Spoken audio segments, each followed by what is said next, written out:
ఈ అవినీతి జరగడం మంచిది కాదని చెప్పారు. తెలంగాణ వచ్చి ఎవరికి మేలు చేసింది? తెలంగాణ వచ్చి కల్వకుంట్ల కుటుంబానికి మేలు చేసింది. తెలంగాణ వచ్చి కల్వకుంట్ల కుటుంబానికి అధికారం వచ్చింది. తెలంగాణ వచ్చి కల్వకుంట్ల కుటుంబం దోచుకోవడానికి అవకాశం ఇచ్చింది. ఇవాళ పెద్ద ఎత్తున ఆ కుటుంబం ఉన్న వాళ్ళందరూ 100 ఎకరాల భూములు, వందల కోట్ల రూపాయల నిధులు, బ్రహ్మాండమైన ఫామ్ హౌజులు, ప్యాలెస్లు కట్టుకున్నారు.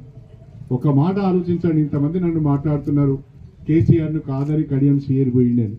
అరే కేసీఆర్ బిడ్డే అంటున్నది కదా, కేసీఆర్ బిడ్డ కవిత అంటున్నది మా అయ్య అవినీతి చేసిండు, మా అన్న అవినీతి చేసిండు, అన్ని లంగ పనులు చేసిండు, నేను తెలంగాణ ప్రజలకు క్షమాపణ చెప్పుకుంటున్నా, ఉద్యమకారులను పక్కన పెట్టిండు, తెలంగాణ ధ్రువులను అందరూ ఎక్కించిండు, 1000 కోట్ల రూపాయలు సంపాదించిండు, అందుకని నేను సొంత తండ్రి అయినా తండ్రితోనే దూరమై నేను పక్కకి వెళ్ళిపోయి వేరే పార్టీ పెట్టుకుంటా అని కవితే అంటున్నది కదా.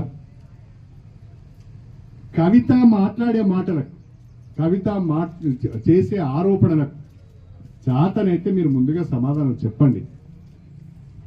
నా మీద మాట్లాడడం కాదు, నా మీద ఆరోపణలు చేయడం కాదు. మీకు కాస్తంతైనా సిగ్గు శరం ఉంటే, నిజంగా మీరు నిజాయితీ పరులు అయితే, మీరు అవినీతికి పాల్పడని వాళ్ళైతే, తప్పు చేయని వాళ్ళైతే, మీ బిడ్డ కేసీఆర్ బిడ్డ కవిత మాట్లాడే మాటలకు ముందుగా సమాధానం చెప్పండి అని చెప్పి నేను ఈ సందర్భంగా తెలియజేసుకుంటాను.